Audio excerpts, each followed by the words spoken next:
বিবি ডাকতে বলে, স্বামী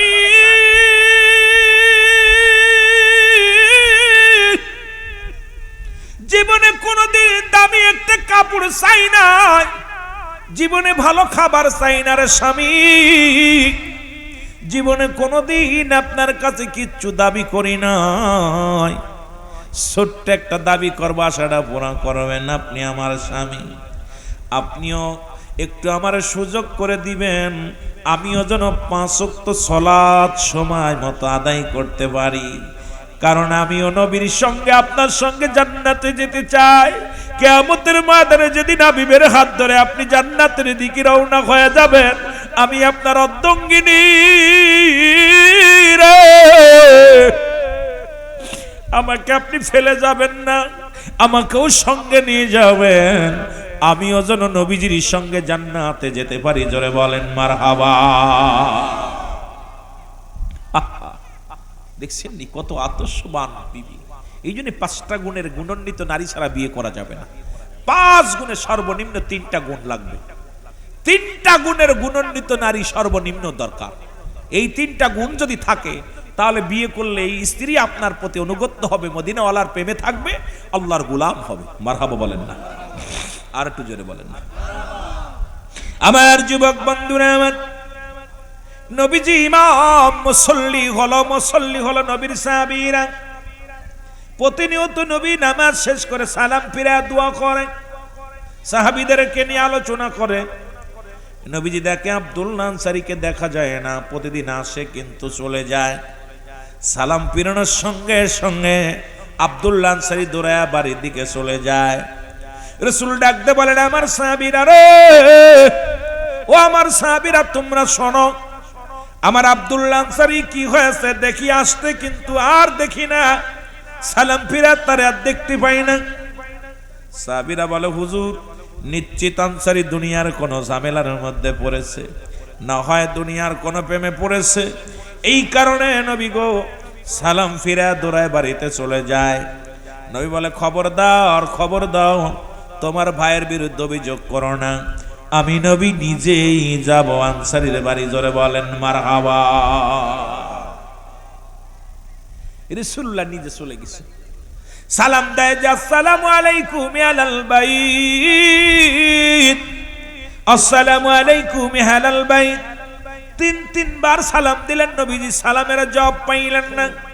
কোন মুমিনের বাড়ি, কোন মুসলমানের বাড়ি প্রবেশ করতে হলে আগে সালাম, তারপরে কালাম। আগে সালাম দিবেন, যদি জবাব না পান ওই বাড়িতে ঢুকার এখতিয়ার নাই। আমার দেশে একটা বাড়ির মধ্যে এটা রেওয়াজ নাই। দেখা যায় ভিতরে যায় কয় ভাবি সাহেব, ভাই সাহেব কই? আরে মুসলমান শোনো, ওই দরজা থেকে সালাম লাগায় দাও। আগে যখন এসেছি কুমিল্লার জমিনে, চাঁদপুরের জমিনে অনেক পর্দা দেখেছি। ছোট্টবেলা যখন এসেছি আজ থেকে 10-20 বছর আগে, তখন দেখেছি এলাকার একটা পরিবেশ, এখন পরিবর্তন হয়ে গেছে। পশ্চিম হাওয়া এসে আপনাদের ভিতরে ঢুকছে, এখন বেপর্দা নারী গুলো বাইর হয়ে গেছে। জোরে বলেন ঠিক কিনা? আমরা জানি নোয়াখালীর, কুমিল্লা, এই আপনার এদিকের মানুষ খুব দিন ভক্ত, পর্দাশীলতা নারী। কারণ আমরা আমাদের এলাকার মানুষ বেশি নোয়াখালী জানি যে নোয়াখালীর জমিনে, কুমিল্লা নোয়াখালী ওদিকে মানুষ বেশি খোদা ভীরু এবং পর্দাশীলতা। এখন দেখি এগুলো সব পরিবর্তন হয়ে গেছে। ঠিক কিনা আব্বা? ঠিক। আমার ভাইয়েরা, আমার বন্ধুরা, আমার রাসূলুল্লাহ ফিরে চলে গেছে গো। পিছন থেকে আনসারী সালামের জবাব দাও, আলাইকুম আসসালাম ইয়া রাসূলুল্লাহ, ওয়ালাইকুম আসসালাম ইয়া হাবিবাল্লাহ, ওয়ালাইকুম আসসালাম ইয়া রাহমাতাল লিল আলামিন। নবী ডাকতে বলে, আনসারী রে, তুমি কি 3বার সালাম দিয়েছিলা? তুমি 3বারই উত্তর দিলা, তার মানে বুঝতে বাকি নাই তুমি ঘরের মধ্যে ছিলা, আমার সালামের জবাব দাও নাই। বলে, ইয়া রাসূলুল্লাহ, কেন জবাব দিই নাই? ইয়ার আমি বলতে পারবো না, যদি দয়া করে একটু চাইতেন আমার বাড়িতে, তাহলে বলতাম। নবী কয়, চলো। সুবহানাল্লাহ বলেন। রাসূল বলছে চলো। বাড়িতে গেছে, আনসারী দরজা খুলে দিছে। ও যুবক, রাসূলুল্লাহ তাকে গর্ত, ভিতরে বিশাল একটা গর্ত করা। নবীজি বললেন, আনসারী রে, তোমার ঘরের মধ্যে এত বড় গর্ত করা কেন? নবীজি বলা পর ও যুবক, আনসারী কয় ইয়া রাসূলুল্লাহ ইয়া হাবিবাল্লাহ, যখন আপনি আমাকে সালাম দিয়েছিলেন তখন আমি এই গর্তের মধ্যে উলঙ্গ অবস্থায় বসেছিলাম, এই কারণে আমি সালামের জবাব নিতে পারি নাই। আল্লাহর নবী ডাকতে বলে আনসারী,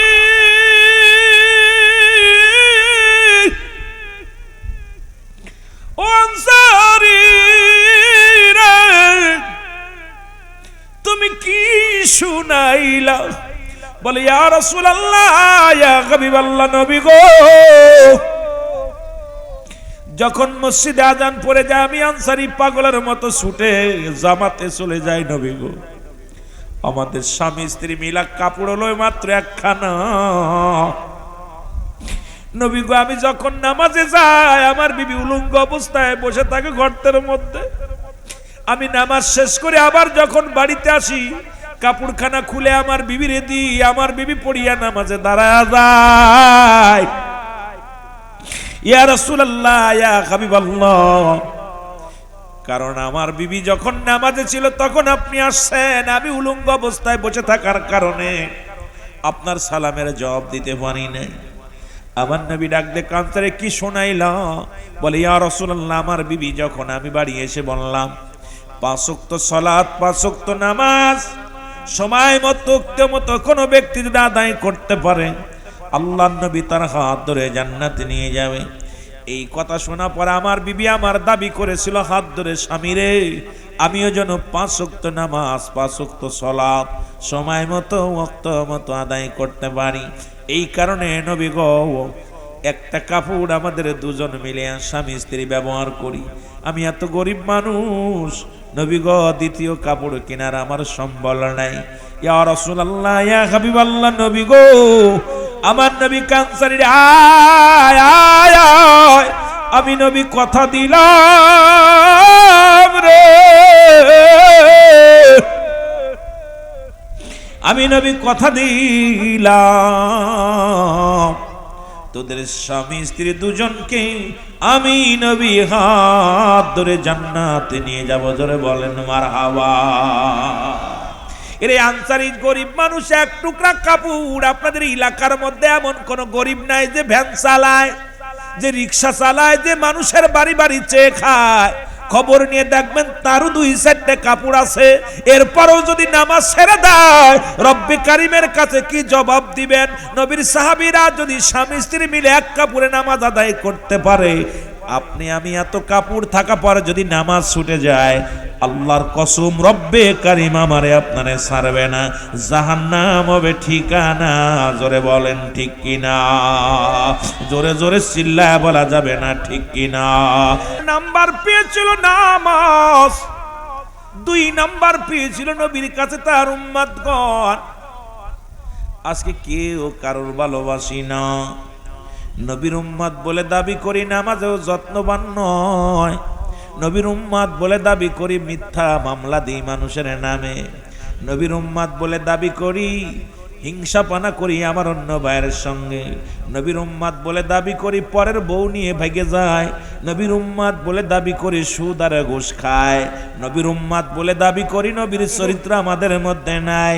আরে রাসূলুল্লাহর চরিত্র যদি আপনার আমার মধ্যে না থাকে, কিসের উম্মত তুমি ও যুবক? কারণ নবীজিকেই দুনিয়ার মধ্যে নবী বলে, আল্লাহ বলে বায়ানাত, উত্তম ব্যবহার, উত্তম আখলাক, যে চরিত্র দিয়েছিল আমার রব্বুল আলামিন, যে হাবিবের যার তুলনা হয় না, সেই নবীর গুণে গুণান্বিত যদি না হতে পারো কেমন তুমি উম্মত? নবীর কাছে 3 নাম্বার পেয়েছিল তার বিবিগণ। এই পৃথিবীর মধ্যে নিজের বউডারে অনেক ভালোবাসত আমার নবীজি। এর মুসলমান ওয়া সারা জীবন শুনলাম, এখনো পর্যন্ত নিজের বিবির হক আদায় করতে পারল না। ও যুবক, আজকে বাংলাদেশি দেখি একজনের বউ আর একজন হাত ধরে টানাটানি, ওই কুমিল্লার জমিনেও আছে, সারা বাংলাদেশে আছে, বড় কষ্ট হয়। রাসূলুল্লাহর কাছে 3 নাম্বার পেয়েছিল তার বিবিগণ। তোমার বিবি কালো হোক, তোমার বিবি সুন্দর হোক, তুমি তোমার বিবির এই ভালোবাসা অন্য কারোর নয়। নবীর কাছে 4 নাম্বার পেয়েছিল সুগন্ধি জিনিস। মারহাবা বলেন। রাসূলুল্লাহর কাছে 4 নাম্বার পেয়েছিল সুগন্ধি জিনিস। তুমি নবীর উম্মত বলে দাবি করো, বিড়ি না টানলে ঘুম হয় না। নবীর উম্মত বলে দাবি করো, গাঁজায় টান না দিলে মজা লাগে না। নবীর উম্মত বলে দাবি করো, তুমি ইয়াবা সেবন করো। নবীর উম্মত বলে দাবি করো, দাড়ির মধ্যে কুল লাগাও। নবীর উম্মত বলে দাবি করো, ওরে মুসলমান সুন্নতি লিবাসের মধ্যে নাই। নবীর উম্মত বলে দাবি করো, ও মুসলমান তুমি ফিরাউনের উম্মত হয়ে গেছো, কারণ তোমার ভিতরে নবীর আখলাক নাই, নবীর চরিত্র নাই। তুমি নবীর উম্মত বলে কেমনে দাবি করো? এই নবীর উম্মত বলে যদি দাবি করতে হয়, নেশা থেকে ফিরে আসতে হবে, নবীর মহব্বত অন্তরে ধারণ করতে হবে।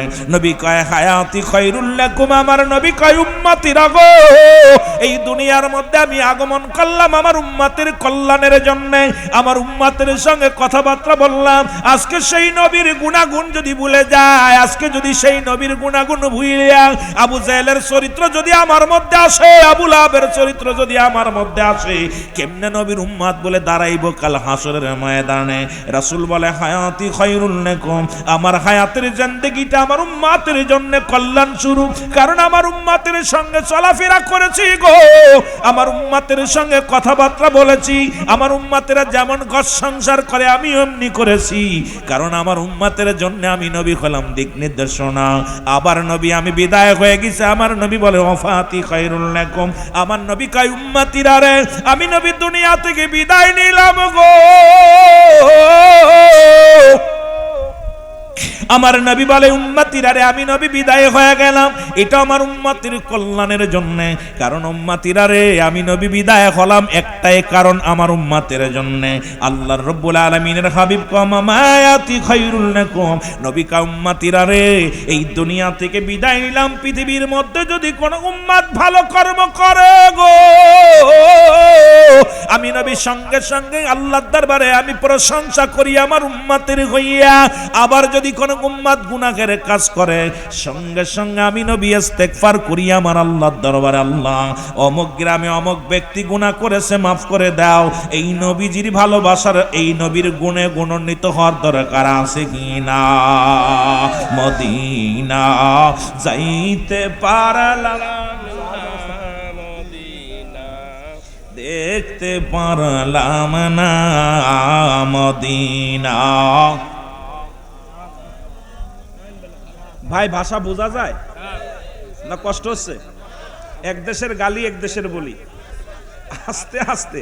মদিনা যাইতে পারলাম না মদিনা, ভিতরে ঢুকাই দেন ভাইদের, ভিতরে ঢুকাই দেন। মদিনা যাইতে পারলাম না মদিনা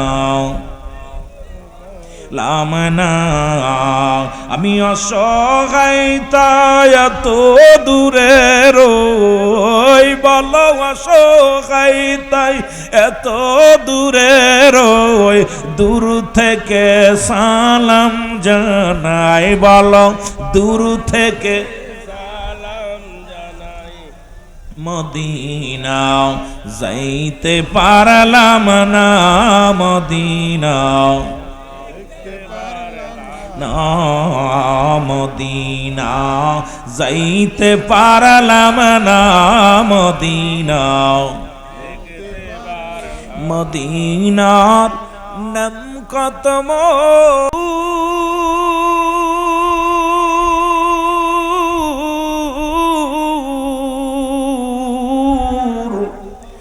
মদিনা আর যে কত দূর,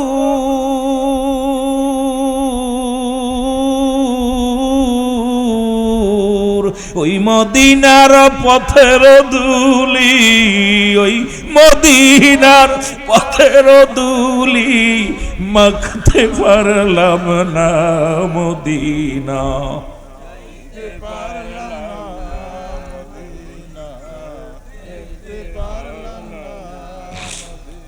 আরে মদিনায় যিনি গেছে জীবনটা তার ধন্য হয়ে গেছে। রাসূলুল্লাহ রওজা যে কত মজা, নবীজি মক্কা মদিনা যে কত সুন্দর। একবার কোনো ব্যক্তি গেলে ছেলের মেয়ের মায়া ভুলে যাওয়া যায়, সব কিছু পরিবাহার করা যায়। সেই মদিনার মাটি লাগলে গায়ে গোনা ঝরে যায়। রাসূলুল্লাহর রওজা মুবারকে মক্কা মদিনার মাটি গায়ে লাগলে গোনা ঝরে যায়। মারহাবা বলেন। এ দুনিয়ার মুসলমান, গভীর মনোযোগ, দিলের কান্ডা লাগা শোনো গো। যে কথাগুলো বলতেছিলাম, রাসূলুল্লাহ বলেন, আমার উম্মতিরা রে, আমি নবী কথা দিলাম, যদি কোনো ব্যক্তি 5 ওয়াক্ত নামাজ, 5 ওয়াক্ত সালাত সময় মতো, ওয়াক্ত মতো আদায় করতে পারে, আমি নবী তার হাত ধরে জান্নাতে নিয়ে যাব। এর নবীর, আমার নবীর সাহাবীরা কেমন ছিল, নবীর সাহাবীর বিবিগণ কেমন ছিল। আজকে আপনারা মাহফিলে আসছেন, পর্দার আড়ালে অনেক মা বোনেরা আছে, আবার অনেক আসতে পারে নাই, তাদের জন্য ওয়াজ নিয়ে যাওয়ার দরকার আছে কিনা? জোরে বলেন, আছে কিনা? রাসূলের একজন প্রিয় সাহাবী, সব চাইতে গরিব সাহাবী, যেটা আপনাদের এই লাঙ্গলকোটের মধ্যে নাই, এমন মানুষ এই কুমিল্লার জমিনে নয়, এমন মানুষ এই জমিনের মধ্যে এত গরিব মনে হয় আমার নাই। রাসূলের সাহাবী মুসলমান শোনো, আমার নবীর প্রিয় সাহাবী, সব চাইতে গরিব সাহাবী মুসলমান শোনো, এই দুনিয়ার মধ্যে বাড়িতে গেলেন, বাড়িতে চলে গেলেন, বিবি ডাক দে বলে, স্বামীরে আপনি কোথায় গেছিলেন? কয়, রাসূলুল্লাহর কদমের মধ্যে ছিলাম। এরে আমার নবী কি ওয়াজ করছে আমারে বলো গো। ওই সাহাবীর নাম হলো আব্দুল্লাহ আনসারী। জোরে জোরে চিল্লায় বলো মারহাবা। সাহাবীর নাম কি? আব্দুল্লাহ আনসারী। কেমন বিবি আর কেমন স্বামী। স্বামীরে জিগায়, স্বামীরে আপনি এত বেল নবীজির কদমে ছিলেন, নবীজি কি ওয়াজ করছে একটু বলেন। আপনাদেরও যদি আপনাদের বিবিগণ জিগায়, সিদ্দিকী সাহেব মাগুরা থেকে আসিয়া কি ওয়াজ করলো, লতিফ সাহেব ওই মাগুরা অমক জাত থেকে আসে, চট্টগ্রাম থেকে এসে কি ওয়াজ করলো, ইমাম সাহেব কি ওয়াজ করলো, কিন্তু আমাদের বিবিগুলো এগুলো জিগাবে না। জিগাইব বিরিয়ানি খিদে দিছে, গরু না ছাগল, কথা নেই। ওরে ওই বাজারে কি মাহফিলে গেছিলা, দুটো বাদাম পাও নাই, ঠিক কিনা? পুলাটার জন্য কিছু আনো নাই, আমার জন্য কিছু আনো নাই। ও মা শোনো, নবীর সাহাবীদের বিবিগণ কেমন ছিল শোনো। আব্দুল্লাহ আনসারী বিবি ডাক দে কয়, স্বামী আপনি রহমতের নবী, রাহমাতুল লিল আলামিনের কদমের মধ্যে গিয়েছিলেন, আমার নবী কি ওয়াজ করছে বলো। ডাক দে কয়, বিবিরে আমার নবী ওয়াজ করছে, যদি কোনো ব্যক্তি 5 ওয়াক্ত নামাজ সময় মতো, ওয়াক্ত মতো আদায় করতে পারে, আল্লাহর নবী নাকি তারে হাত ধরে জান্নাতে নিয়ে যাবে। জোরে বলেন মারহাবা। আর একটু জোরে বলা যাবে না? বিবি ডাক দে বলে, স্বামী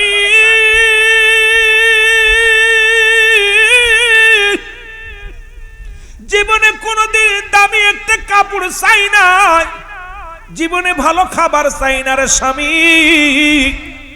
জীবনে কোনদিন আপনার কাছে কিচ্ছু দাবি করি নাই, ছোট্ট একটা দাবি করবো, আশাটা পুরা করবেন আপনি আমার স্বামী, আপনিও একটু আমার সুযোগ করে দিবেন, আমিও যেন 5 ওয়াক্ত সালাত সময় মতো আদায় করতে পারি, কারণ আমিও নবীর সঙ্গে আপনার সঙ্গে জান্নাতে যেতে চাই।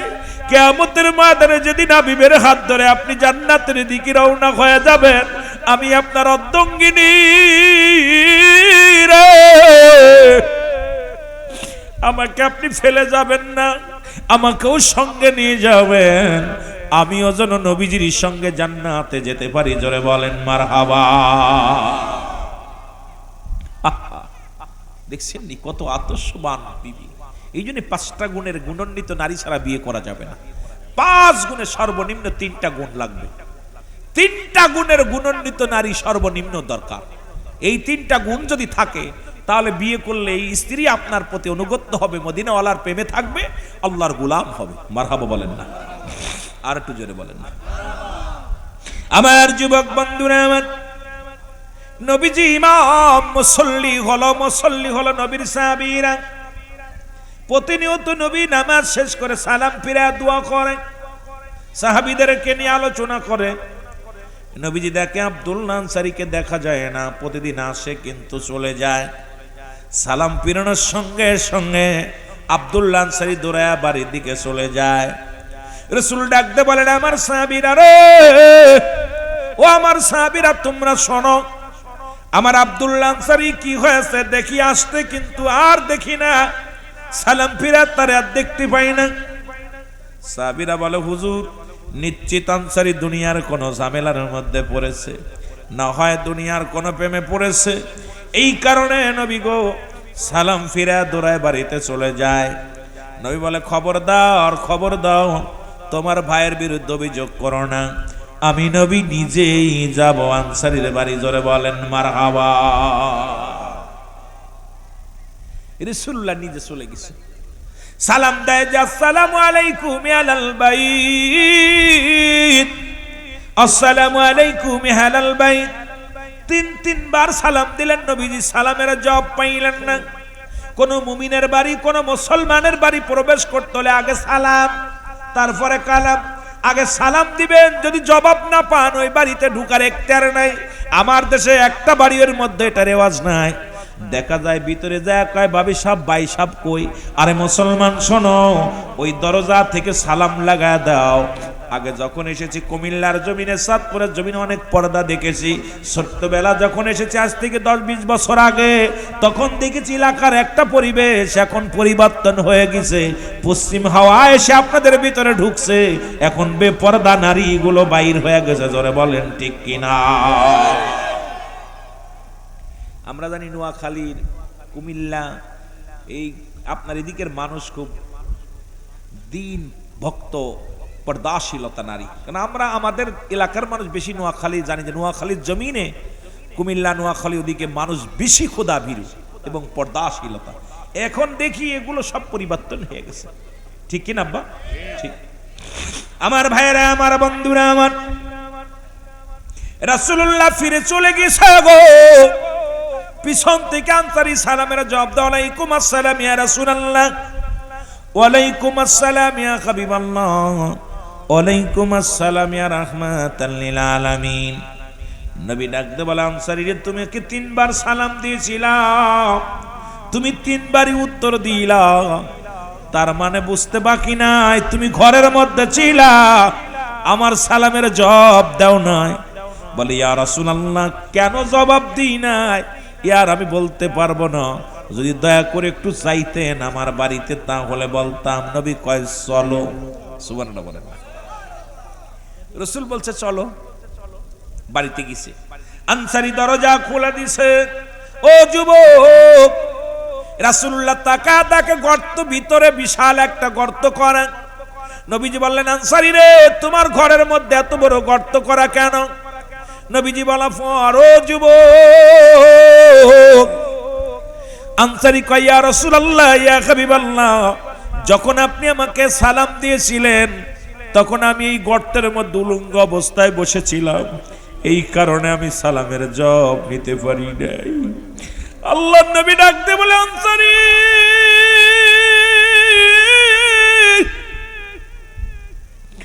ও আনসারী রে, তুমি কি শুনাইলা? বলে ইয়া রাসূলুল্লাহ ইয়া হাবিবাল্লাহ, নবী গো,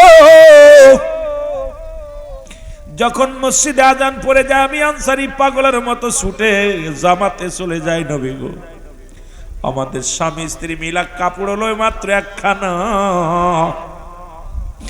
নবী গো, আমি যখন নামাজে যাই আমার বিবি উলঙ্গ অবস্থায় বসে থাকে গর্তের মধ্যে। আমি নামাজ শেষ করে আবার যখন বাড়িতে আসি কাপড়খানা খুলে আমার বিবিরে দিই, আমার বিবি পড়িয়া নামাজে দাঁড়ায় যায়। ইয়া রাসূলুল্লাহ ইয়া হাবিবাল্লাহ, কারণ আমার বিবি যখন নামাজে ছিল তখন আপনি আসছেন, আমি উলঙ্গ অবস্থায় বসে থাকার কারণে আপনার সালামের জবাব দিতে পারি নাই। আমার নবী ডাক দিয়ে কাঁদতে, কি শোনাইলা? বলে ইয়া রাসূলুল্লাহ, আমার বিবি যখন আমি বাড়ি এসে বললাম 5 ওয়াক্ত সালাত, 5 ওয়াক্ত নামাজ সময় মতো কোনো ব্যক্তি যদি আদায় করতে পারে আল্লাহর নবী তার হাত ধরে জান্নাতে নিয়ে যাবে। এই কথা শোনা পরে আমার বিবি আমার দাবি করেছিল, হাত ধরে স্বামী রে, আমিও যেন 5 ওয়াক্ত নামাজ, 5 ওয়াক্ত সালাত সময় মতো ওয়াক্ত মতো আদায় করতে পারি। এই কারণে নবী গো, একটা কাপড় আমাদের দুজন মিলে স্বামী স্ত্রী ব্যবহার করি। আমি এত গরিব মানুষ নবী গো, দ্বিতীয় কাপড় কেনার আমার সম্বল নাই। ইয়া রাসূলুল্লাহ ইয়া হাবিবাল্লাহ, নবী গো, আমার নবী কানসারীর আয় আয় আয়, আমি নবী কথা দিলাম রে, আমি নবী কথা দিলাম তোদের স্বামী স্ত্রী দুজনকে আমি নবী হাত ধরে জান্নাতে নিয়ে যাব। ধরে বলেন মারহাবা। এর আনসারী গরিব মানুষ, এক টুকরা কাপড়। আপনাদের এলাকার মধ্যে এমন কোন গরিব নাই যে ভ্যান চালায়, যে রিক্সা চালায়, যে মানুষের বাড়ি বাড়ি চেয়ে খায়। খবর নিয়ে দেখবেন তারও 2-4টা কাপড় আছে। এরপরও যদি নামাজ ছেড়ে দেয়, রব্বে কারিমের কাছে কি জবাব দিবেন? নবীর সাহাবীরা যদি স্বামী স্ত্রী মিলে এক কাপড়ে নামাজ আদায় করতে পারে, আপনি আমি এত কাপড় থাকা পরে যদি নামাজ ছুটে যায়, আল্লাহর কসম রব্বে কারিম আমারে আপনারে ছাড়বে না, জাহান্নাম হবে ঠিকানা। জোরে বলেন ঠিক কিনা? জোরে জোরে চিল্লায় বলা যাবে না ঠিক কিনা? মহব্বতের সঙ্গে দুরূদ শরীফ পড়েন আল্লাহুম্মা। জোরে জোরে। ওয়ালা আলি সাইয়্যিদিনা, আরো জোরে বলেন আল্লাহুম্মা সাল্লি আলা মাওলানা মুহাম্মাদ ওয়ালা সাইয়্যিদিনা। এ মুসলমান, যে কথাগুলো বলি, তাহলে নবীকে যদি ভালোবাসেন, নবীর গুণে গুণান্বিত হওয়ার দরকার আছে কিনা? আরো জোরে বলেন আছে কিনা? এখন ছোট্ট একটা উদাহরণ দিলে আপনি বুঝতে পারবেন। উদাহরণটা মাগুরা গ্রাম, মাগুরা জেলা নিবাসী, আর আপনাদের এই কি এলাকা? নগরীপাড়া। নগরীপাড়া আলী নওয়াব সাহেবের বাড়ি। অমুক গ্রামের মেয়ে অমুক গ্রামের ছেলের সঙ্গে এত টাকা দেলমোর, এত টাকা ওসিল বাদে বিবাহ বন্ধনে হয়। সাক্ষী রেখে বলা হয় তুমি কবুল আসো কিনা? কয় কবুল। যেন বলেন কি কয়? কবুল করছে। এখন ধরেন আপনাদের সভাপতি সাহেবই বিয়ে করছে, সারা দিন সভাপতি সাহেবের খেদমত করছে বিবি। খেদমত করার পর সন্ধ্যা লাগলে যদি উনার বিবি কয় তুমি ঘুমাও, আমি তোমার বাইরের ঘরে যে ঘুমাই, মেনে নেবে? জোরে বলেন মেনে নিবে? কি হবে? খালি শুধুমাত্র কোন পাগলও তার বিবির অন্যের ঘরে শুতে দেবে না। জোরে বলেন ঠিক কিনা? এরপরে যদি একটু টুরটি হয়, বিবিকে গালিগালাজ করি, রাগারাগি করি। তরকারিতে একটু লবণ দিলে রাগারাগি হয়, লবণ কম হইলে রাগারাগি হয়। জোরে বলেন ঠিক কিনা? জোরে বলেন হয় কি হয় না? আপনাদের হয় না? বিবি যদি কথা না শোনে, এরপরে বিবিরে মাঝে মাঝে পিটানু দেয়। জোরে বলেন ঠিক কিনা? পিটানি দেন না? গালিগালাজ তো আছেই, রাগটাক তো করেনি। তা আমার আল্লাহ রব্বুল আলামিন যখন আপনাকে আমাকে সৃষ্টি করলেন, তা রব্বুল আলামিন ডাক দিলেন, প্রথম সমস্ত মাখলুকাতকে একত্রিত বললেন আলাস্তু বিরাব্বিকুম, আমি কি তোমাদের রব কিনা? জোরে বলো আল্লাহু আকবার। একটু জোরে বলেন না, আমি কি তোমাদের রব কিনা? সমস্ত রূহের জগৎ স্বীকার করলাম, কালু বালা, স্বীকার করলাম আপনি আমাদের রব। জোরে বলেন না মারহাবা। কে রব? এখন আল্লাহর হুকুম যদি না মানি, দুনিয়ার বউ শুধু কবুল করার কারণে যদি কথা না হনে, এরে পিটান, এরে সায়রা দেন, তালাক দিয়া দেন। আমার রব্বে কারিম যে হুকুম দিল, আমি তোর রব, আমি তোর খোদা, আমি তোমার আল্লাহ, সেই রব্বে কারিমের হুকুম যদি না মানেন, আপনার আল্লাহ কি আপনাকে তালাক দিবে না রাখবে? জোরে বলেন, রাখবে না তালাক দিবে? ফজরে ছেড়ে দিছি, আল্লাহ কি ভালোবাসবো? জোহরে ছেড়ে দিছি, আল্লাহ ভালোবাসবো? মাগরিবে ছেড়ে দিছি, আল্লাহ ভালোবাসবো? আসরে ছেড়ে দিছি, আল্লাহ ভালোবাসবো? ঈশান নামাজ ছেড়ে দিছি, আল্লাহ ভালোবাসবো? আল্লাহ তালাক দিয়ে দিব। তখন রব্বে কারিম যদি আপনার সঙ্গে জুদা হয়ে যায়, আপনার কপালটা কি? আপনার কপালটা হলো জাহান্নাম। জোরে বলেন ঠিক কিনা? আমার বন্ধুগণ, আমার গভীর মনোযোগ। এই দুনিয়ার বুকে যদি একটা কামলা নেন বা কাজের মানুষ নেন, এই মানুষটা যদি আপনার অনুগত্য না হয়, আপনার কর্মচারী যদি আপনার কাজ না করে, কথা না শোনে, বেতন দিবেন না, তাকে বাদ দিবেন, চাকরি থেকে তারে রিটায়ার দিয়ে দিবেন, বাদ দিয়ে দিবেন। এমন কি যদি এমন আমার রব্বে কারিম এই দুনিয়ার মধ্যে আপনাকে বানাইলেন দুনিয়ার মধ্যে গোলাম, এই গোলামের দায়িত্ব কি সেই গোলামি যদি না করতে পারি, খোদার কসম করে বলি রব্বে কারিম আপনার সঙ্গে কোনো সম্পর্ক রাখবে না। জোরে বলেন ঠিক কিনা? এই জন্য যাতে রব্বে কারিমের সাথে যাতে সম্পর্ক ভালো হয়, এই জন্য রব্বে কারিমের সাথে যাতে সম্পর্ক ভালো হয়, এই জন্য আমার রব্বে কারিমের হুকুম সেখানে আছে, সেখানে আমার নবীর হুকুম তালিম করতে হবে। কারণ যেখানে আমার আল্লাহ রাব্বুল আলামিন, সেখানে আমার নবী রাহমাতুল লিল আলামিন, যেখানে ফরজ সেখানেই সুন্নাত। কারণ আল্লাহর হুকুম মানবি, নবীর ভালোবাসার প্রেমিক হবি, আল্লাহর গোলাম হয়ে গেলি, নবীর প্রেমিক হয়ে গেলে এই আর বান্দার ভয় নাই। এদের জন্য আমার আল্লাহ রাব্বুল আলামিন রেখে দিস। আল্লাহ বলে বিসমিল্লাহির রাহমানির রাহিম উইদ্দাতুল মুমিনিন। আল্লাহ বলে মুমিন মুত্তাকিনদের জন্য আমি আল্লাহ একটা নয় দুটি নয়, আমি রব্বে কারিম প্রস্তুতি করে রাখলাম 7-8টা জান্নাত। জোরে বলেন মারহাবা। আর একটু জোরে বলো আল্লাহু আকবার। একটা নয় দুটি নয় 8টা জান্নাত রেখে দিয়েছে আমার আল্লাহ।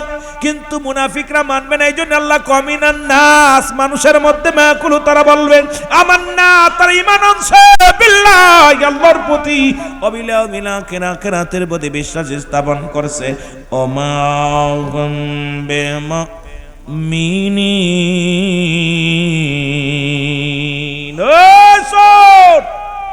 চোর বাটপার সব ধরাই দিছে আল্লাহ। রব্বে কারিম ধরায় দেয় বাটপার গুলো, মানুষের মধ্যে ধোঁকাবাজ, মানুষের মধ্যে দাগাবাজ, মানুষের মধ্যে বেঈমান, মানুষের মধ্যে ওই সমস্ত মুনাফিকি।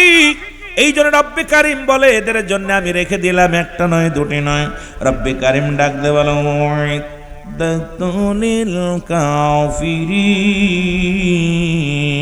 কাফের বেঈমান মুনাফিকদের জন্য, এই সমস্ত মানুষদের জন্য আমি আল্লাহ প্রস্তুতি করে রাখলাম 7-7টা জাহান্নাম। কিরা কিরা যাবেন একটু হাত তুলে দেখান। জাহান্নামে যাবেন? এত কষ্ট করে ওয়াজ করলাম যে নামাজ পড়লে আল্লাহর প্রিয় হওয়া যায়, রাসূলের প্রিয় হওয়া যায়, মুমিনদের জন্য জান্নাত। আগে আপনাদের শুভ সংবাদটা জানাই আসলাম, 8টা জান্নাত আছে। এরপরে জাহান্নামে ঢুকাইলাম আর হট করে জান্নাতে চলে। তাহলে এত কষ্ট করে 1 ঘন্টা ওয়াজ করে আমার লাভ হলো কি? আমার বন্ধুগণ, আমার গভীর মনোযোগ, যে কথাগুলো বলি লক্ষ্য করে শোনেন। এই নামাজের প্রতি এত গুরুত্ব ছিল আমার নবীজি, জামাতের প্রতি গুরুত্ব ছিল আমার নবীজি। কেমন ছিল? রাসূলুল্লাহ একবার অসুস্থ হয়ে গেলেন, নবীজি অসুস্থ হয়ে গেলেন। আম্মা জান আয়েশা সিদ্দিকাকে ডাক দিয়ে বলেন, আয়েশা রে, আজকে আসরের জামাতের নামাজটা তোমার আব্বা জানকে পড়াতে বলবা। আমার নবীজি বললেন, খুব গভীর মনোযোগ দিয়া শুনবেন, যেহেতু আপনাদের মানুষের এই কুমিল্লার মানুষের নামাজের ওয়াজ প্রয়োজন ছিল না, তবু বলা লাগে। কারণ আরো যদি 90% মানুষ যদি নামাজি হয়ে যায়, আল্লাহমুখী হয়ে যায়, রাসূল প্রেমিক হয়ে যায়, তাহলে মাহফিলটা ধন্য হবে। কারণ আজকের মাহফিল মাদ্রাসার উদ্যোগে, এতিম ছাত্রদের উদ্যোগে, মুসলমান শোনো, এতিমখানার উদ্দেশ্যে। আল্লাহর ঘর হলো মসজিদ, নবীর ঘর হলো মাদ্রাসা। সেই মাদ্রাসার উদ্যোগে আজকের এই জালসা মাহফিলখানা, এতিমখানা। নবী নিজেও এতিম ছিলেন, সেই এতিমদের নিয়ে আজকে এতিমখানার মাহফিলখানা। আমি আপনাদেরকে নিয়ে কথাগুলো এই জন্য বলতেছি বাবারা আমার। রাহমাতুল লিল আলামিন বললেন, আম্মা জান আয়েশাকে ডাক দে, বলে আয়েশা রে, ও আয়েশা শোনো। কারণ আমার নবীজি অসুস্থ হয়ে যায়, বারবার জিজ্ঞাসা, আয়েশা রে, জামাত হইছে নি? আজান হইছে নি? আজান হইছে নি? আম্মা জান বলে, না আজান হয় নাই। নামাজে দাঁড়ায় গেলেন, আম্মা জান আয়েশা চোখের পানি ছেড়ে কাঁদে। আম্মা জান কাঁদে এই কারণে, কারণ রাহমাতুল লিল আলামিন দুনিয়ার মধ্যে বেঁচে থাকতে ইমাম পরিবর্তন, তার মানে আমার নবীজি মনে হয় আর দুনিয়ার মধ্যে বেশি দিন থাকবে না। কারণ ইমাম যেহেতু পরিবর্তন হয়ে যাচ্ছে, আম্মা জান আয়েশার বুঝতে বাকি নাই, কারণ স্বামী দুনিয়ার মধ্যে আর বেশি দিন থাকবে না, বেশিক্ষণ থাকবে না। এরপরে আমার আব্বা জান হবে ইমাম। আম্মা জান আয়েশা সিদ্দিকার আব্বা হলো হযরত আবু বকর সিদ্দিক রাদিয়াল্লাহু তাআলা আনহু। যিনি আমার নবীর চাইতে 6 মাসের বড়। মারহাবা বলেন না। কয় মাসের? 6 মাসের বড় ছিল সিদ্দিক আকবর আমার রাসূলুল্লাহর সাথে শরীয়তে 6 বছরের বড়। এই জন্য মুরব্বীদের মধ্যে প্রথম কালেমার গ্রহণ করেন আমার নবীর কালেমা প্রথম গ্রহণ করেন, ইসলাম কবুল করেছিলেন হযরত আবু বকর সিদ্দিক রাদিয়াল্লাহু তাআলা আনহু। জোরে জোরে চিল্লায়া বলা যাবে না মারহাবা। আর বালকদের মধ্যে শেরে খোদা হযরত আলী রাদিয়াল্লাহু তাআলা, মারহাবা বলেন না। বালকদের মধ্যে হযরত আলী, মহিলাদের মধ্যে আম্মা জান খাদিজাতুল কুবরা। যখন রাসূলুল্লাহর সঙ্গে বিবাহ বন্ধনে আবদ্ধ হয়, সর্বপ্রথম মা খাদিজা এই পৃথিবীর মধ্যে মহিলাদের মধ্যে কালেমা গ্রহণ করেছিলেন। কারণ দুনিয়ার মধ্যে চিন্তা ছিল খাদিজা, মা খাদিজার একটাই জীবন নয়, এমন একটা জীবন আসবে যে দেশে গেলে আমার বিচার হবে, যে দেশে গেলে আমার হিসাব হবে, যে দেশে গেলে আর কোনোদিন মানুষ ফিরে আসে না। সেই কবরের ভয় খাদিজার অন্তরে লেগেছিল। এই জন্য নবীজিকে ডাকতে বলেছিল, ইয়া রাসূলুল্লাহ, ইয়া হাবিবাল্লাহ, আপনার কাছে আমার 3টা দাবি। নাম্বার 1, নবী গো, আপনি আমার স্বামী, দুনিয়ার সব সম্পদ আপনারে দিয়ে দিছি।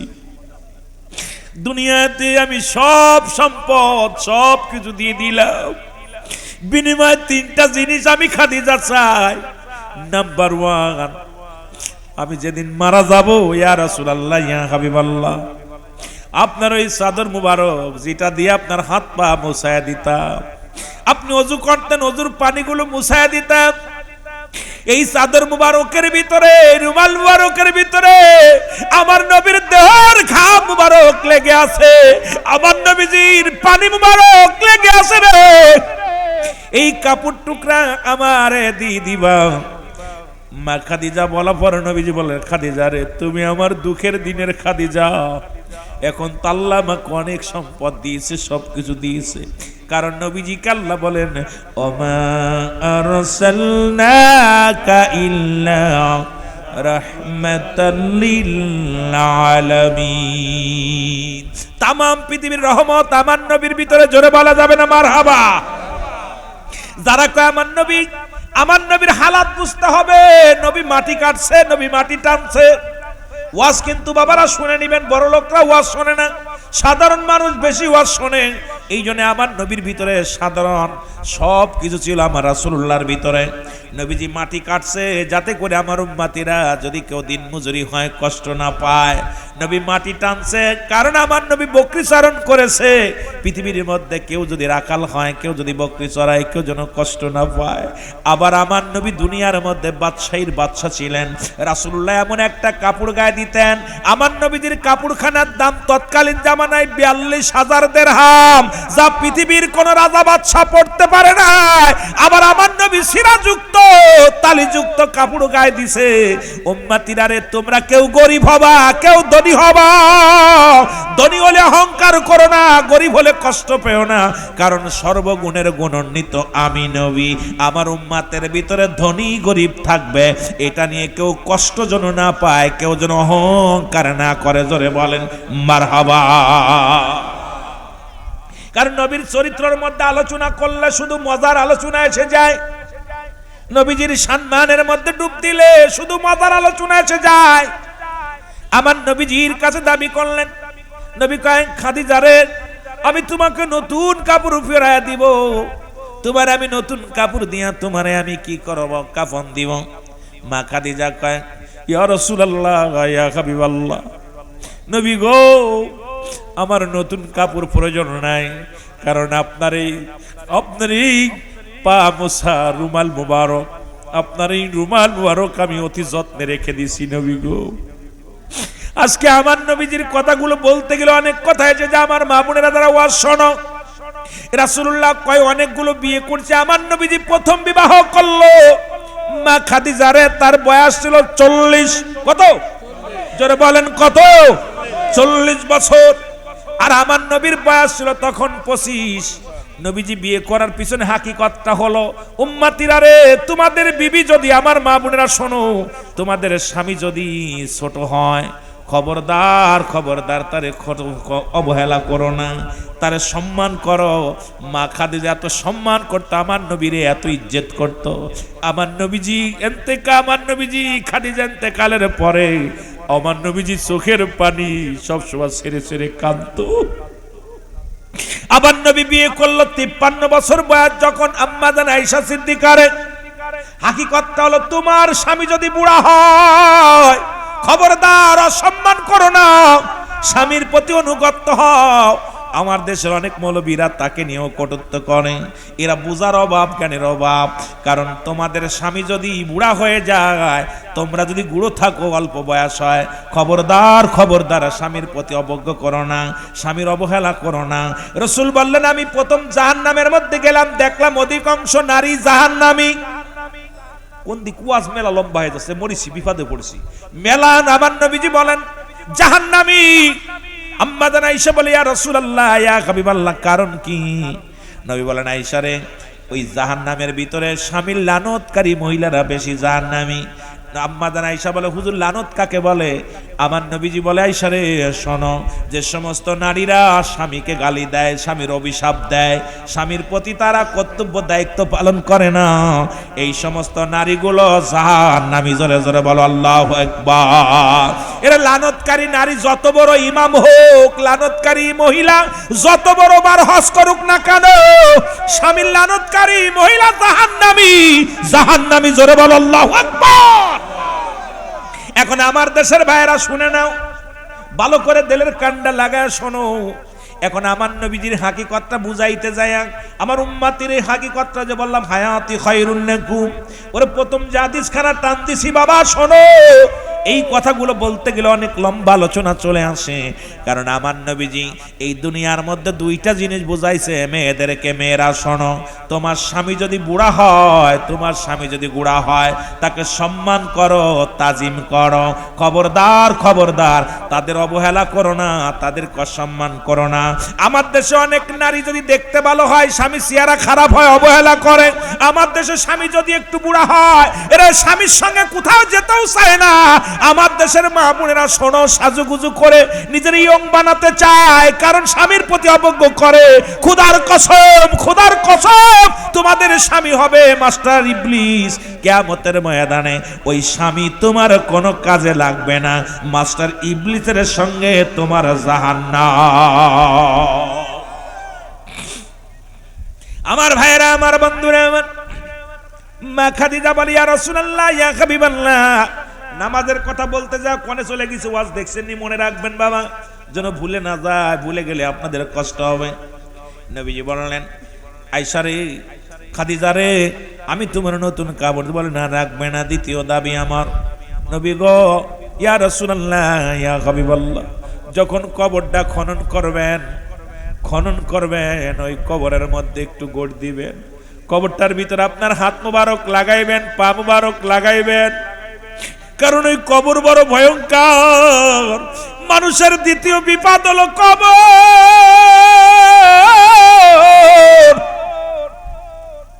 তিনটা বিপদ মানুষের, নাম্বার 1 হলো মরণ, নাম্বার 2 হলো কবর, নাম্বার 3 হলো কিয়ামতের ময়দান।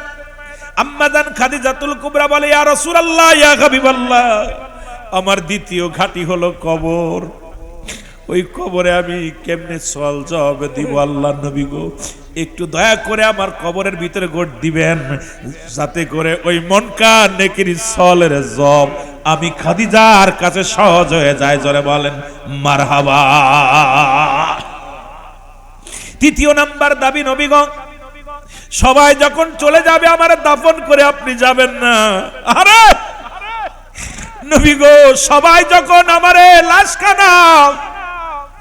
আমার লাশখানা দাফন করে কবরে দিয়া সবাই যখন চলে যাবে, নবী গো, দয়া করে আপনি যাবেন না, আপনি আমার কবরের পাশে দাঁড়ায়া থাকবেন। কারণ মুনকার নেকি আইব, প্রথম আইব কবরে মুসলমান নোমান ফেরেশতা আসিয়া আমার লেখাইব। নবী গো, নবী নোমান ফেরেশতা প্রতিটা মানুষের কবরে আইব। আমরা মনে করি মানুষ মৃত্যুর পরেই বুঝি মুনকার নেকির আসে, না রে বাজান না। কারণ মরণে কবরে দেওয়ার পরেই একজন ফেরেশতা আসে, তার নাম হলো নোমান ফেরেশতা। এই নোমান ফেরেশতা যখন লেখা হয়ে যায় মন্দ বদামল নেকামল, এরপরে আসে কবরে মুনকার নেকির আসে। আপনার কেরামন কাতিবিন যা লিখে রাখছে এইটা আপনার সব কবরে পৌঁছাই দেওয়া হয়। এটা লিপিবদ্ধ হওয়ার মুনকার নেকির কবরে আসিয়া এটা যখন দেখে বান্দারে, দেখে বান্দার তোমার জান্নাত জাহান্নাম গুলো একটা দরজা খুলে দেয়। ওই কিয়ামত পর্যন্ত কবর থেকে জান্নাত পর্যন্ত একটা পথ থাকবে, রাস্তা থাকবে। ওই জান্নাত মুসলমান কবর থেকে জাহান্নাম পর্যন্ত একটা রাস্তা থাকবে। কবরে কোনো রাত আর দিন নাই, কবরে মুসলমান শোনো, কবরে কোনো সকাল আর বিকেল নাই। কবর হলো মানুষের মৃত্যুর পর থেকে শুরু করে কিয়ামত পর্যন্ত জগৎটাকে বলা হয় কবরের জগৎ। আমার বন্ধুগণ, যে কথা বলতেছিলেন, নবীজি বসে আছে, সবাই চলে গেলেন, নবীজি হাত উঠায় কান্দে। আমার দেশের মৌলবীরা কয় হাত উঠানো জায়েজ না। ও মৌলবী সাহেব, তোমাদের কিতাব ফতোয়ার কিতাব শুনে নাও। মুফতি মুসলমান শফিক আহমেদের লেখা ফতোয়ায় দাও বোন। এ যুবক, 2 নম্বর খণ্ডের মধ্যে 33 নম্বর পৃষ্ঠার মধ্যে বয়ান করে 5 ওয়াক্ত নামাজ আদায়, যেটা আমাদের কিতাব নয়, কওমি অঙ্গনের কিতাব, কওমি জামাতের কিতাব। ফতোয়ায় দাও বোন লিখছে যিনি আল্লামা শফিক আহমেদ। ওর ফতোয়ার মধ্যে লিখলেন 2 খণ্ডের মধ্যে 33 নম্বর পৃষ্ঠার মধ্যে বয়ান করেন, মানুষ যখন মুসলমান শোনো 5 ওয়াক্ত নামাজ আদায় করে জিয়ারত করে নামাজ পড়ে সর্বআলা আল্লাহর দরবারে 2টি হাত উঠায় দোয়া করা উত্তম মুস্তাহাব। জোরে জোরে চিল্লায় বলা যাবে না মারহাবা। একটা দলিল দাও, যাবে না, জীবনেও দোয়া করতাম না। কারণ শরিয়াতের কিবলা হলো কাবা, মুনাজাতের কিবলা আরশে আজিম। মুসলমান শোনো, মুনাজাতের কিবলা হলো আরশে আজিম, দুজানের কিবলা রাহমাতুল লিল আলামিন। সুতরাং আজকে কিবলা না চিনার কারণে তোমরা দোয়া করতে চাও না, হাত উঠাইতে চাও না। নবীজি দুভাবে দোয়া করতেন, একটা হলো উল্টা আর একটা হলো সিধা। নবী যখন ইমার্জেন্সি কোনো দোয়ার প্রয়োজন হতো, রাসূলুল্লাহ উল্টো দিকে হাত উঠায় দিত, অতি ফস করে সঙ্গে সঙ্গে কবুল হয়ে যেত। আবার প্রয়োজন হলো কবুল হওয়ার দরকার, নবী 2 হাত উঠায় দিতেন, এভাবে চিৎ করে উঠাইতেন। উঠানোর সঙ্গে সঙ্গে রব্বে কারীম কবুল করে নিতেন। কারণ 2 জাহানের কিবলা রাহমাতুল লিল আলামিন উঠাইছে শরিয়াতের কিবলা আল্লাহর কাছে। মুসলমান শোনো, আর মুনাজাতের কিবলার শাজিমের দিকে তাকাইয়া জোরে জোরে বলো মারহাবা। আমার বন্ধুগণ, আমার শুনে নাও, আম্মা জানা খাদিজাতুল কুবরা অনেকক্ষণ নবীজি কবরের পাশে অপেক্ষা করেন। অপেক্ষা করতে খাদিজা কাঁদতে, চোখের পানি। আল্লাহ, ওই নোমান ফেরেশতার সওয়ালের জবাব যেন আমার বিবি ঠিক মতো দিতে পারে। আল্লাহ, মুনকার নেকির সওয়ালের জবাব যেন আমার বিবি দিতে পারে। আল্লাহ, আমার দুঃখের দিনের খাদিজা, কষ্টের দিনের খাদিজা। আরে পৃথিবীর মধ্যে স্বামী যার জন্য উকলাতি করে, এই বিবি তো জান্নাতে হাসতে হাসতে যাবে। আর আমাদের বিবিগুলো হুজুরের জিগায়, হুজুর আপনার বিবি, আরে ভাই আর কোশ নেই, বিয়ে করে মরিছি, এর যন্ত্রণা আর সহ্য হয় না। জোরে বলেন ঠিক কিনা? মারে, স্বামীরে কষ্ট দিও না, স্বামীরে কষ্ট দিও না।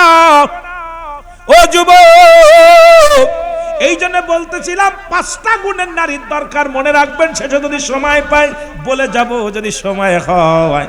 আর এই গুণাগুণ না পাওয়ার কারণে আমাদের কপালে কষ্ট, কারণ আমরা এখন খালি ধলা চামড়া দেখে পাগল হয়ে গেছি। জোরে বলেন ঠিক কিনা? অনেকক্ষণ হয়ে গেল, রাসূলুল্লাহ কাঁদতেছে, ভিতর থেকে আওয়াজ আসে, আমার নবীর কাছে ইলহাম। নবীজির কাছে আসে ওহী, আর ওলিদের কাছে আসে ইলহাম। নবীর কাছে জিবরিল আমিন এসে বলে, ইয়া রাসূলুল্লাহ, ইয়া হাবিবাল্লাহ, আর কত সময় আপনি অপেক্ষা করবেন? আমার জিবরিল আমিন কয়, নবী গো, আপনি যতক্ষণ পর্যন্ত আপনি এই জায়গা থাকবেন, ওরে মুনকার নেকির কবরে ঢুকবে না। নবী গো, রহমতের নবী যার পক্ষে চলে গেছে, নবী গো, এমন কোন সাধ্য নাই তার কবরে সওয়াল জবাব হবে। নবী গো, আপনি শোনেন, আপনার বিবি জান্নাতি। ভিতর থেকে আওয়াজ আসে, ইয়া রাসূলুল্লাহ, ইয়া হাবিবাল্লাহ, আপনি চোখের পানিগুলো মুছে ফেলেন। আমি খাদিজা, আমি আপনার কাছে দাবি করব, জীবনে যত আমল করেছি আমার আমলগুলো আপনার উম্মতের জন্য আমি দান করে দিলাম। জোরে বলেন না মারহাবা।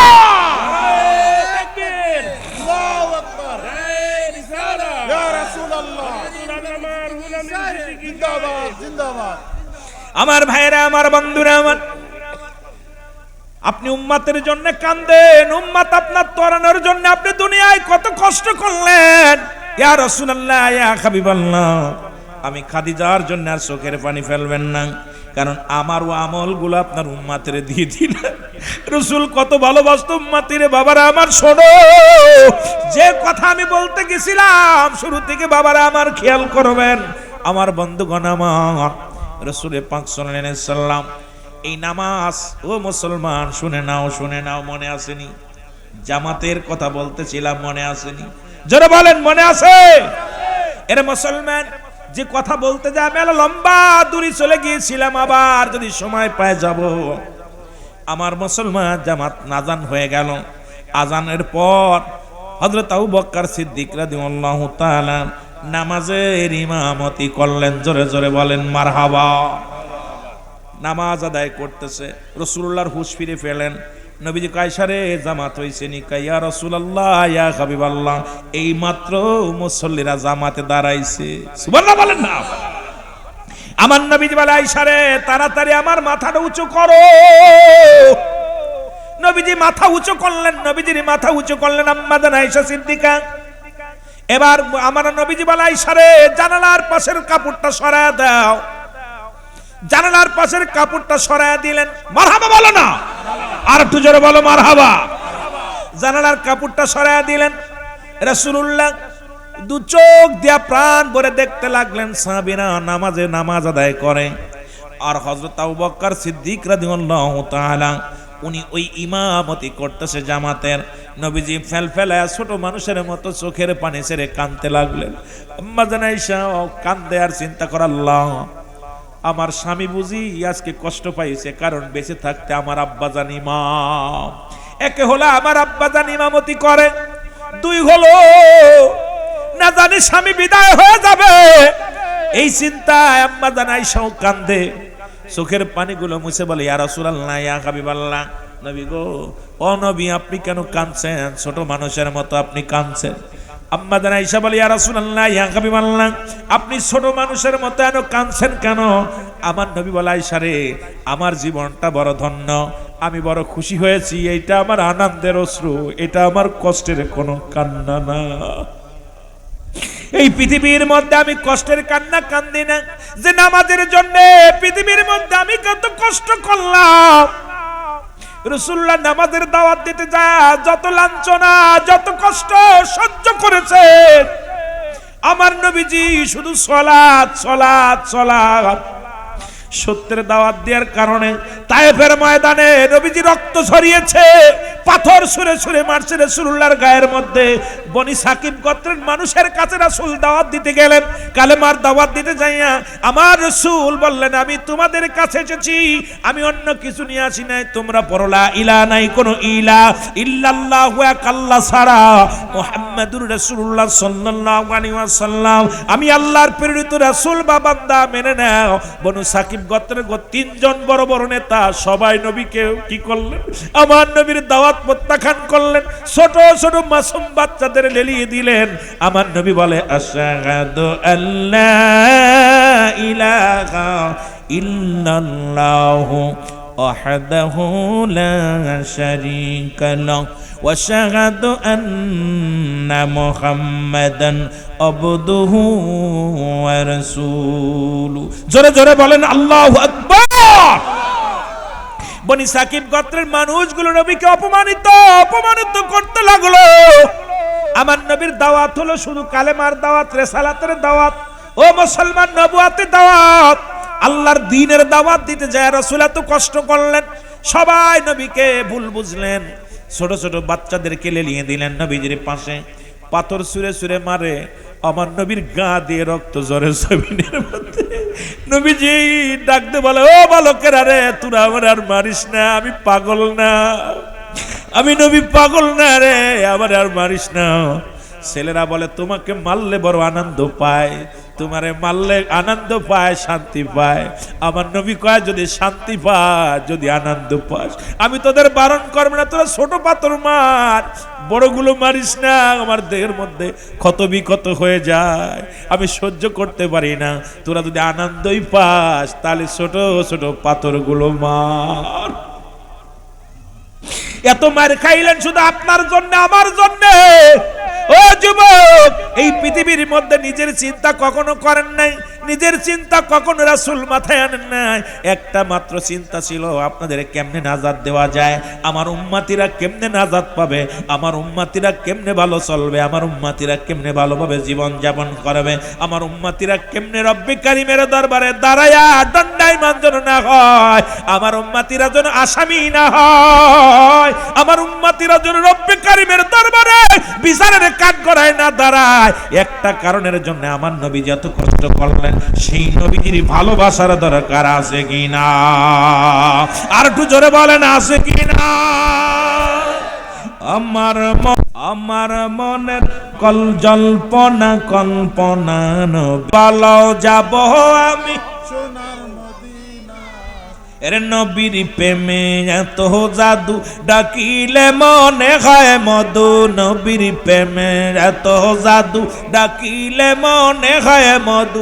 এই মধু কোথাও মেলে না, বলো এই মধু না গো, যাব আমি সোনার মদিনা। আরো জোরে বলেন যাব আমি সোনার। আমার মনের জল্পনা কল্পনা নবী যাব আমি সোনার মদিনা। এ দুনিয়ার মুসলমান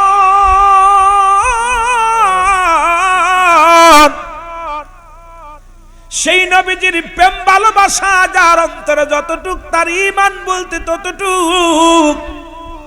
নবীজির প্রেম ভালোবাসা যার অন্তরে নাই, তার ঈমান বলতে কিচ্ছু নাই, সরাসর বেঈমান।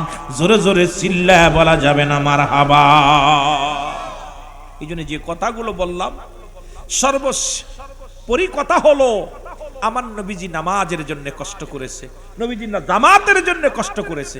মারহাবা বলেন না, আরো জোরে বলেন মারহাবা। সেই নামাজের দরকার আছে কিনা? জোরে বলেন আছে কিনা? আমি আপনাদেরকে আর বেশিক্ষণ বিরক্ত করব না। অল্প সময় একজন এতিমখানা, যেখানে যে মাদ্রাসাটা হলো 14তম বাৎসরিক ইসালে সব, আজকের এই মৌলভী আলী নব রহমতুল্লাহ মাদ্রাসা এতিমখানার উদ্যোগে, মারহাবা বলেন না, দয়া করে উঠাউঠি করবেন না, আমি কালেকশন করতেছি না, আপনাদেরকে নিয়ে কালেকশন করতেছি না। যে কথাগুলো বলে একটু খেয়াল করবেন। এই কথাগুলো হলো একজন আল্লাহর ওলি এই পৃথিবীর মধ্যে মাদ্রাসার ছাত্রদেরকে ভালোবাসতে রাজি আছেন কে? একটু হাত তোলেন, একটু হাত তোলেন, মারহাবা বলেন না। অনেক উঠাই নাই। নিজের ছেলে জানাজা পড়ুক, এটা চান না?